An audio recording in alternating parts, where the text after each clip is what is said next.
Hello दोस्तों। स्वागत है आप सबका हमारे एक नई वीडियो में। इस वीडियो में मैं अविनाश राय लाया हूँ आप सबके लिए एक और नया हॉरर इंसिडेंट। दोस्तों, इस इंसिडेंट को शुरू करने से पहले हर इंसिडेंट की तरह एक चीज़ मैं आप सबको बताना चाहूँगा या पूछना चाहूँगा कि क्या आपने कभी अपनी नानी या अपनी दादी से कोई ऐसी कहानी सुनी है? अगर आप केरला से बिलोंग करते हैं तो शायद हो सकता है आपने सुनी हो। कहानी एक ऐसे व्यक्ति की जिसे ओडियन कहा जाता था।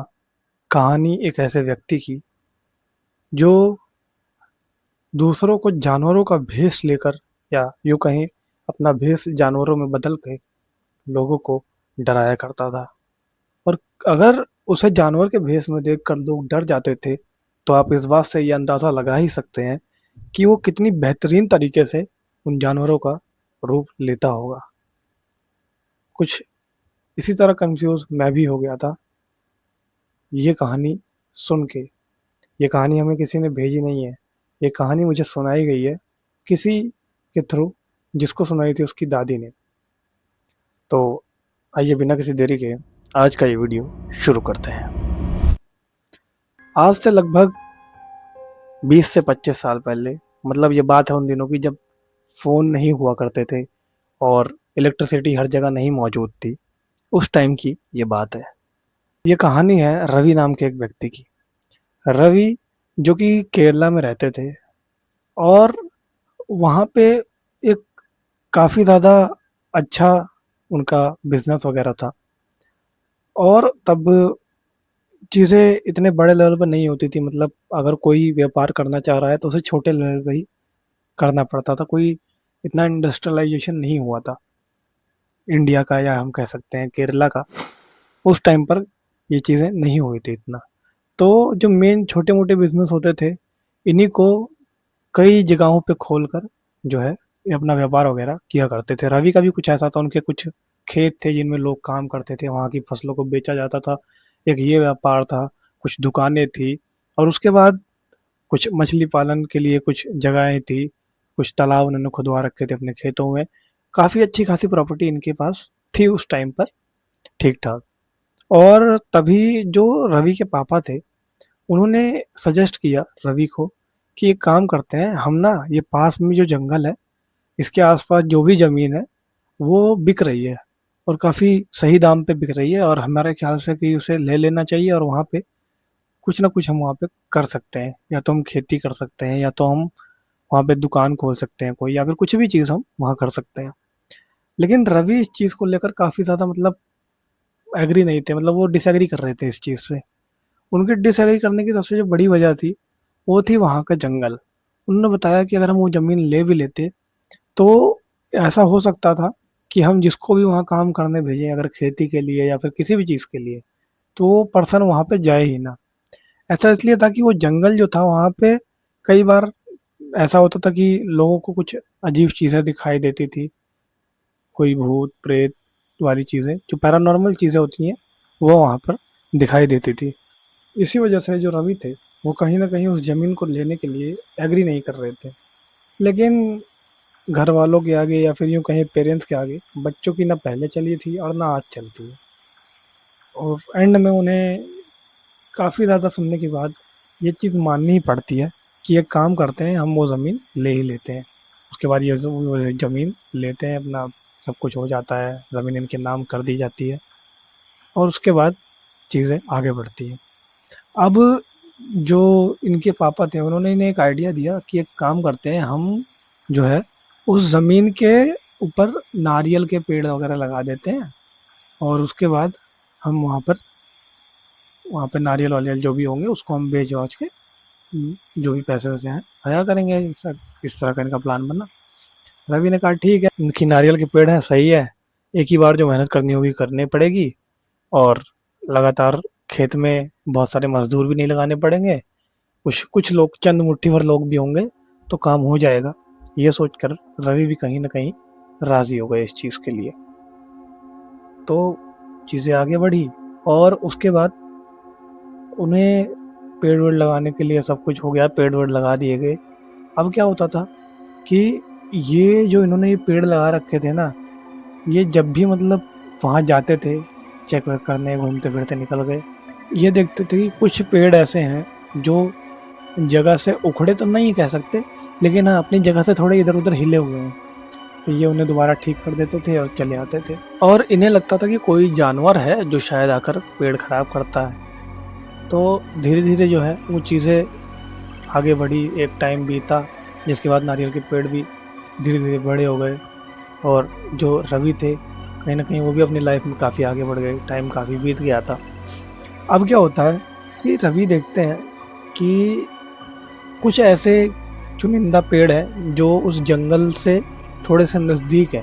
तो अब क्या होता था कि उस जंगल के पास जितने भी पेड़ थे ना, मतलब जो भी पेड़ जो थे उस जंगल के सबसे ज़्यादा नियरेस्ट थे, उन कुछ 2-4 पेड़ों में नारियल जो थे वो नहीं होते थे। ये नहीं कह रहा कि मैं कम होते थे, होते ही नहीं थे। तो इस चीज़ को देखकर जो रवि थे वो कभी-कभार नोटिस करते थे कि यार इन दोनों पेड़ों में या फिर इन कुछ पेड़ों में नारियल नहीं होते, क्या रीज़न है? और एक टाइम होता है ना कि अगर एक बागीचे में अगर 100 पेड़ हैं और उन 100 पेड़ों में से 5 पेड़ फल नहीं भी दे रहे हैं, तो आदमी उन 5 पेड़ों को कटवा नहीं देता। ऐसा बहुत वर्स्ट केसेस में पाया जाता है। तो ऐसा ही कुछ मेंटालिटी इनकी भी थी। इन्होंने कहा कि नहीं दे रहे तो नहीं दे रहे, कोई बात नहीं, बाकी के पेड़ तो दे रहे हैं। ये अपना चीज़ें मूव ऑन होती हैं धीरे-धीरे। लेकिन अब एक चीज़ थी जो होने लगी थी इनके साथ। इनके ना उन कुछ पेड़ों में जो जिनमें नारियल नहीं होते थे, वो कुछ पेड़ और प्लस अब वो पेड़ों की संख्या जैसे अगर वो 5 है, तो धीरे-धीरे वो संख्या बढ़ती जाती थी। जैसे हर 1-2 हफ्ते के बाद वो जो संख्या थी वो 5 से 6, 6 से 7 हो जाती थी। इस चीज़ पे उनका ध्यान जाने लगा। और एक चीज़ और जो होती थी, वो ये थी कि अब जो नारियल जिस तरीके से मतलब निकल रहे थे, या फिर जिस जो नंबर ऑफ नारियल निकल रहा था, वो पहले से काफ़ी कम था। तो इस चीज़ को उन्होंने तुरंत नोटिस किया, क्योंकि वो काफ़ी टाइम से इन सब कामों में थे। तो वो छोटी से छोटी चीज़ को भी इग्नोर नहीं करते थे। तो उन्होंने उसको नोटिस किया, और उसके बाद जब नारियल वगैरह तोड़ने के लिए मज़दूर वगैरह बुलाए गए, तो उनसे बोल के चेक करवाया। तो उन्हें बताया कि मज़दूरों ने कि ऊपर से ऐसा लग रहा है किसी ने नारियल तोड़े हैं खींच के, और ऐसा नहीं कि किसी ने काटे हों, ऐसा लग रहा है कि तोड़ा है, एक नारियल ही तोड़ा है किसी ने। तो ये चीज़ सुनकर जो रवि थे वो काफ़ी ज़्यादा शॉक हुए कि हो सकता है कि जो है यहाँ बागीचे में चोरी वगैरह हो रही हो। और ये सोच के वो हाँ उस बात को थोड़ी देर कुछ देर के लिए या कुछ दिनों के लिए लेट इट गो कर देते हैं, और अपने घर जाकर अपने पापा को ये चीज़ बताते हैं कि ऐसी ऐसी बात है। लेकिन जो इनके पापा थे वो इन चीज़ों को लेट इट गो नहीं करने वाले थे, क्योंकि एक बूढ़े लोगों का होता है कि वो अपनी छोटी से छोटी चीज़ को भी अब तभी शेयर करना चाहते हैं जब उनकी मर्ज़ी हो। उनकी मर्ज़ी के बिना कोई उससे नहीं ले सकता वो चीज़। ये ही मेंटालिटी थी रवि के पापा की। उन्होंने रवि से बोला कि नहीं, नहीं ऐसा नहीं वो करते, एक काम करते हैं, अब से डेली ना रात में एक बार तुम चले जाना या मैं चला जाऊँगा देखने की क्या है, सब कुछ ठीक है कि नहीं है, कोई जानवर तो नहीं है, कोई बंदर तो नहीं है, या फिर कोई गाँव का कोई आदमी तो नहीं है जो चुरा रहा है। तो रवि भी इस बात पे कहते हैं कि चलो ठीक है, एक बार जाके देख ही आएँगे, शाम में फ्री तो रहते हैं, घर में पड़े रहते हैं, इससे बढ़िया देख आएँगे, कोई बात नहीं। चीज़ें आगे बढ़ती हैं। अब वो शाम का टाइम आता है जिस टाइम इनकी बात हुई थी इनकी और इनके पापा की, कि बागीचे में जाकर चेक करने के लिए। अब जो रवि थे वो अपना घर से निकलते हैं और उधर उस खेत की तरफ पहुंचते हैं। उस खेत की तरफ पहुंचने के लिए उन्हें एक नहर पार करनी पड़ती थी। तो वो नहर पार करके वो जैसे ही अपने खेत की तरफ वहाँ पे पहुंचते हैं, तो वो देखते हैं कि ऐसा कुछ कोई खेत में दिख तो रहा नहीं है, लेकिन तभी उनका ध्यान जाता है पेड़ के ऊपर। तो उन्हें लगा कि कोई है जो उस पेड़ पे लटका पड़ा है, लेकिन हाँ इस बार वो इतना श्योर थे कि ये कोई इंसान तो नहीं है। जैसे वो पेड़ पे चढ़ा था और नारियल के पेड़ पे अगर चढ़ा था, तो उन्हें इतना ये चीज़ कन्फर्म हो गई थी कि ये कोई बंदर है, क्योंकि उसकी लगभग हाइट भी उतनी ही लग रही थी इन्हें। अब ये कहते हैं कि चल ठीक है, बंदर है कोई नहीं, उसको थोड़ा हुश-हुश करके भगाने की कोशिश करते हैं, दूर से ही, पास नहीं जाते हैं। टॉर्च-वॉर्च मार के उनको इतना पता लग रहा था कि बंदर है, क्या हुआ, आगे तो जंगल है। बंदर के बाद जो पेड़ है उनके खत्म होते ही जंगल स्टार्ट है, कुछ भी हो सकता है। तो वो टॉर्च मार के और पत्थर मारने की कोशिश करते हुए उस बंदर को भगाने की कोशिश कर रहे थे। एक टाइम ऐसा आता है कि वो हार मान जाते हैं कि छोड़ यार, बंदर है, 2-4 नारियल ले जाएगा, भाड़ में जाए साला, कोई दिक्कत ना है, चलते हैं घर। ऐसा कोई सीन नहीं है चोरी वोरी वाला, अब चलते हैं घर। अब जब ये घर जाने लगे तो इन्होंने देखा कि कोई एक आदमी है जो उस एक रोड, मतलब जो ऐसी रोड थी जो जंगल को गांव से कनेक्ट करती थी, उस रोड की तरफ से होता हुआ आ रहा है। और वो नहर को, मतलब नहर को पार करने की बजाय नहर के साथ ही सीधा सीधा निकल गया है। इन्होंने उस आदमी पे ध्यान नहीं दिया, इन्हें लगा कि शायद हो सकता है ये भी मेरी तरह खेत वगैरह देखने आया हो या फिर जा रहा हो, मुझे क्या करना, चलते हैं घर। ये अपना घर निकल गए। अब एक उसके बाद 1-2 दिन तक इन्हें टाइम नहीं मिला वहां जाने का, ये कहीं चले गए थे रिलेटिव्स के यहाँ, तो इस वजह से इन्हें टाइम नहीं मिला। तो उस गैप में जो इनके फादर थे वो उन पेड़ों को देखने, उस बागीचे को देखने जाया करते थे। जब 2-3 दिन बाद रवि घर आते हैं तो वो पूछते हैं कि मतलब क्या हुआ, आप जाते थे? तो इनके जो पापा बताते हैं कि हाँ हाँ मैं जाता था, लेकिन साला वो बंदर बाज नहीं आ रहा है। वो डेली उसको देखता हूँ मैं 2-3 दिन से कि वो वहीं मिलता है जब भी मैं जाता हूँ रात के टाइम। तो रवि बोलते हैं कि हो सकता है वो वहीं सोता हो या फिर ऐसा कुछ हो। तो उनके बाबा बोलते हैं कि नहीं, बंदर तो कभी नारियल के पेड़ पे सोता हुआ तो नहीं देखा मैंने, क्योंकि वहां पे इतनी कुछ ब्रांचेस ही नहीं रहती नारियल के पेड़ पे, तो सोएगा कहाँ। ये सुनकर रवि कहते हैं कि ठीक है यार, होगा कुछ, क्या हो गया, जाने दो, मूव ऑन करते हैं उस चीज से। अब क्या था, अब जो टाइम पीरियड चालू होने वाला था वो रवि का था, क्योंकि इस टाइम पीरियड में रवि को ही डेली जाना था उस बागीचे में और हर चीज चेक करनी थी। सारा काम निपटा कर घर पे खाना वाना खाने के बाद जब वो टॉर्च लेकर निकलते हैं उन नारियल के पेड़ों के बागीचे की तरफ, वहां पहुंचते हैं वो देखते हैं कि आज फिर से वो बंदर वहां है। लेकिन ऑब्वियसली वो, जैसा कि उन्होंने अपने पापा से कहा था, वो इस चीज को इग्नोर करते हैं। लेकिन आज एक चीज फिर से उन्हें दिखाई देती है, वो आदमी जो वहां से निकला था। तो उन्होंने कहा कि ठीक है, कोई बात नहीं, छोड़ देना, जाने दे, क्या बात है। अब क्या हुआ, ये अपना घर आए, इन्होंने कुछ नहीं बोला, घर पे कोई जिक्र नहीं किया।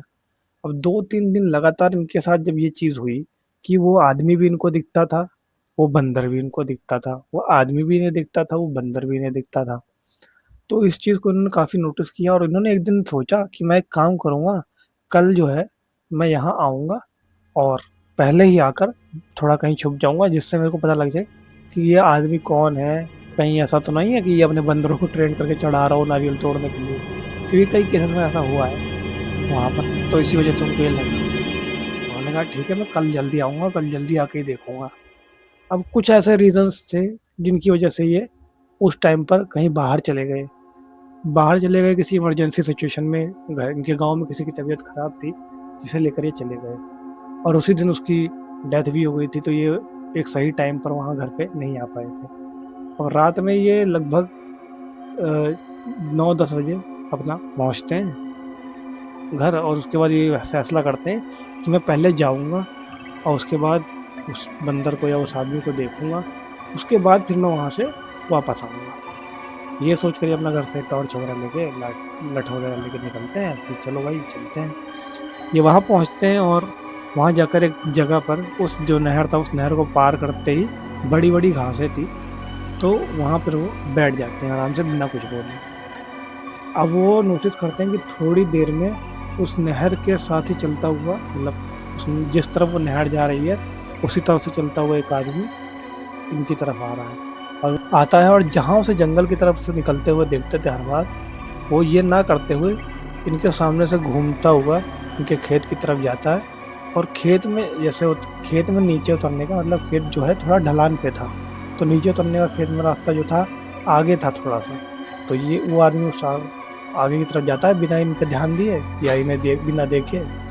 और ये देखते हैं कि जैसे ही वो आदमी इनके सामने से निकल के आगे की तरफ निकल गया है, तभी एक बंदर जो है वो दौड़ते दौड़ते आता है और पेड़ पे चढ़ जाता है। अब ये चीज देखकर वो कहते हैं यार, ये आदमी तो अकेला गया था, फिर ये बंदर कैसे आया। ये कहते हैं चलो कोई नहीं, इसे जाकर अभी सबक सिखाता हूँ।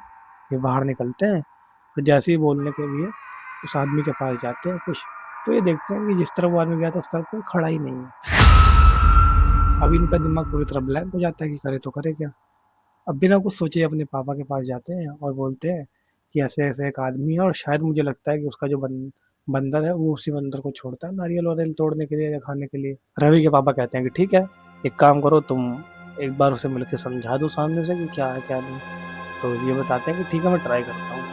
अब ये क्या करते हैं कि ये पहुँचते हैं वहाँ पर वापस से, लेकिन इस बार थोड़ा सा और जल्दी, और ये उसी रास्ते से जिस रास्ते से वो आदमी उतरता था जंगल की तरफ, ये जंगल की तरफ उतरते हैं और उसी रास्ते पे सीधे जाते हैं। और एक पगडंडी सी बनी हुई थी, ऐसा लग रहा था इस रास्ते को बहुत ज़्यादा यूज़ किया गया हो, और इसी वजह से जो है यहाँ पर ये पगडंडी बन गई है। तो उस पगडंडी को फॉलो करते हुए वापस अपने खेत की तरफ आ जाते हैं। अब वही चीज़ देखकर थोड़ा सा शॉक होते हैं कि ये रास्ता तो मेरे खेत में ही कनेक्ट हो रहा है। फिर वो थोड़ा पीछे जाते हैं और एक जगह देखकर वहाँ पर आराम से खड़े हो जाते हैं। अब ये देखते हैं कि सामने से एक आदमी आ रहा है, वही आदमी वो आ रहा है और सामने से कुछ दूर तक आता है, और इनकी आंखों के सामने एक पेड़ को, या यूं कहें एक पेड़ों के समूह को क्रॉस करते ही वो आदमी कब बंदर में तब्दील हो जाता है पता ही नहीं चलता इन्हें। तो इन्हें लगा कि शायद उस पेड़ के पीछे बंदर बांध रखा होगा या ऐसा कुछ होगा, मुझे ना दिखाओ, ऊपर चढ़ा रखा हो। लेकिन अब ये वेट कर रहे थे कि वो आदमी उस जगह से अब निकलेगा, अब निकलेगा, अब निकलेगा, लेकिन वो आदमी निकलता ही नहीं है।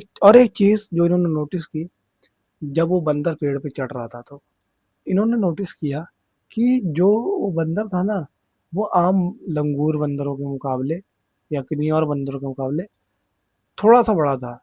चिंपांजी से इतना बड़ा था तो नहीं था, लेकिन हाँ उनसे थोड़ा छोटा और बंदरों से थोड़ा सा बड़ा। तो इस चीज़ पे ना थोड़ा डाउट हुआ, लेकिन इन्होंने कुछ बोलने की बजाय, वहाँ कुछ बोलना इन्होंने ज़रूरी नहीं समझा। इन्होंने कहा कि हो सकता है ये कुछ चीज़ गलत हो जाए फिर मेरे हाथों से, मेरे भ्रम हो या कुछ कुछ हो। इन्होंने ज़्यादा दिमाग लगाए बिना बस वहाँ से निकलना ठीक समझा। ये वहाँ से निकले और उसके बाद घर पहुँचे। घर पहुँचे उन्होंने सारी बात अपने मम्मी पापा को बताई, और तभी इनके मम्मी पापा के मुँह से एक शब्द निकला, ओडियन। तो जो रवि थे वो पूछते हैं कि ये क्या है ओडियन।